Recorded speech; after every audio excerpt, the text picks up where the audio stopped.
Steve Nash was never a Laker. He was a Son. He's stolen $18 million. He's stolen $18 million.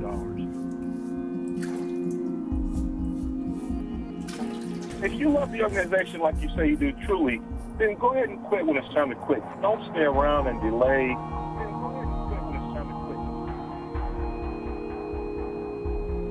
quit. I know it's hard to walk away from $9 million, but he has plenty of money.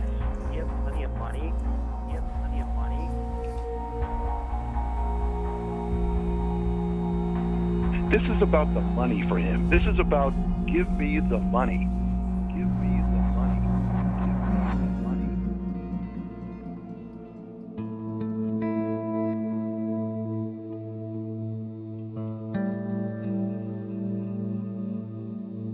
Yeah, unfortunately, just took a knee on the side of my knee, right at the tib-fib joint, and that's where I broke my leg last year. So when I took the knock there today, my nerves just went a little haywire, and I started to limp and compensate, and I could feel my back tightening up, and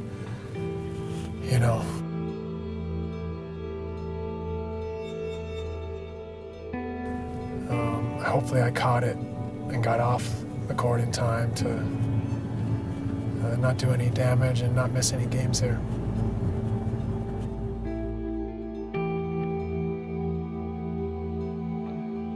Tonight I started the game not in the best, form, and it just deteriorated quickly. I finally get some health. I have a good week where I play 2 games and feel good, and then, and then I have a setback, and it's tough, man. It's tough when the one little thing doesn't go your way.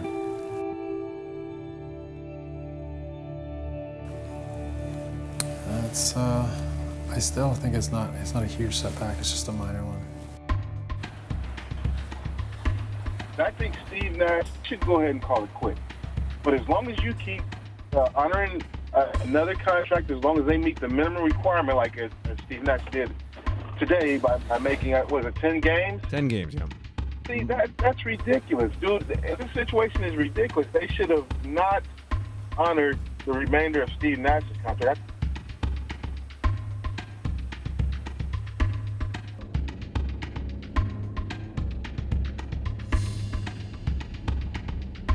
This has nothing to do with the Laker fans or the Laker name. So let's not fool ourselves, because if he really had that kind of pride, he would have retired before that 10th game and he wouldn't come back next year. To come to the end of my career now and, to have a lot of people, calling for me to retire, a lot of people believing that I'm done, and frankly, a lot of people being extremely critical of me. Of course you have some people that say, well, he's had some terrible injuries and they show sympathy because of that. Hi. Hey, how are you? But you have a lot of people that are just want to just say you're trash. Look at this, it's not even pretty. I mean, one little muscle is off and your whole body can't work. I mean, And that's the way it's feeling right now for Steve Nash. If you've been a fan of just basketball, and to see Steve Nash, who was a 2-time MVP, who ran that system back in the heyday with the Phoenix Suns, to see this, it is a little disappointing. obviously he played his 10 games, which is, going to cost us for this year. Why does anyone want to play like this or be a shell of themselves like this? I appreciate on many levels the passion people have for their team, and on the other hand, as philosophical and as understanding as I am of what it all is and what it means, and having been through it now for 18 years, it can still hurt. Only momentarily. As you get older, it doesn't really last like it would when you're young, but it still hurts. And as a competitor, you just want to get out there and show everybody. So that's not my primary source of motivation, to show everybody. My primary source of motivation is to get out there because I love the game. But it would be nice to shut some people up while I'm doing it. It just seems like Mike D'Antoni is determined to make this work, square peg in a round hole type of thing. Yeah. And it's not. And I think if he does not retire at the end of the season, I mean, I know it's hard to walk away from $9 million, but he could almost be hurting his legacy where we're not even thinking about the Phoenix years of Wait. So Daniel, you're saying that this will overshadow the 2 MVPs that he won? It's not gonna help. You know, the reality is, I could come in every day and say, you know what, I'm just not right today, and just be injured.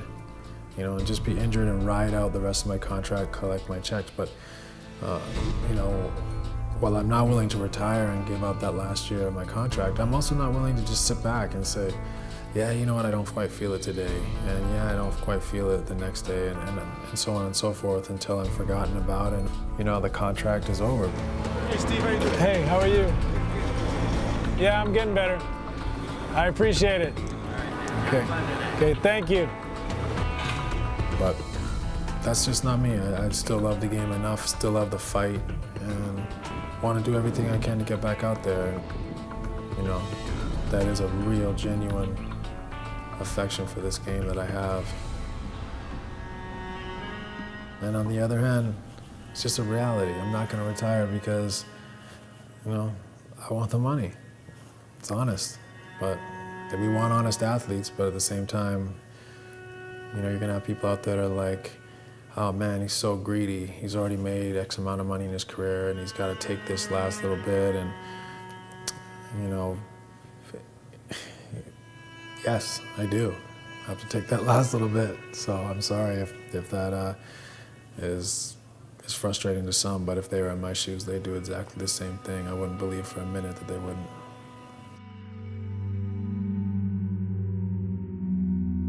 Steve Nash feels an obligation to his teammates, to his team, to the fans to go out there and really earn his money. But at some point, the head coach has to be the one to say, Steve, look, this is not working. We can't have you just come back, play a game or two, and then go out another few games for an injury. It's not helping our flow. It's not helping us build anything. And at some point, Mike D'Antoni, regardless of his history with Steve Nash, he's got to say, I'm really sorry. I respect you, but we've got to end this or shelf this.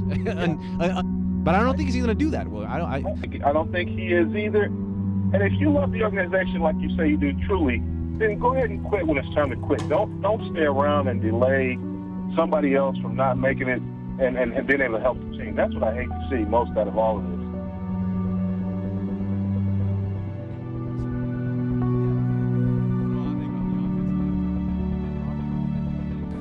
It's looking as though, you know, I might not play much basketball the rest of the season. You know, it makes sense. I understand. If I step aside and don't play, you know, the team gets a chance to evaluate its younger players who could potentially be a key piece in the future, you know, who they want to re-sign for next year. And frankly, I don't want to get in the way of those guys, you know, showcasing themselves. If there's injuries, you know, I'll hopefully be ready and be able to play, but if I don't, to step aside, you know, isn't all bad. I mean, as much as I fought to get back, you know, I didn't want to finish my career, you know, not able to get back on the court. But I did that. I got back on the court. I had a couple games where I felt great and proved that I could still play at a high level.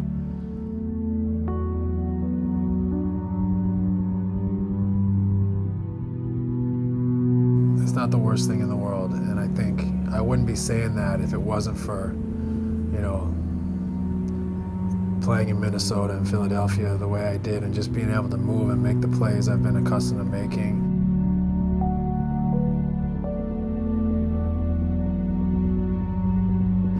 Especially after all that time off, to be able to accomplish something in those 2 meaningless games, you know, in an 18-year career, 2 meaningless games, you know, meant everything to me. And maybe in 2, 3, 4, 5 years, they'll mean nothing to me. But to get through this period, to get through a time when I don't know if I'll get to play again and don't know if this is it, just being able to get back out there and feel it one more time to that degree, you know, made it okay.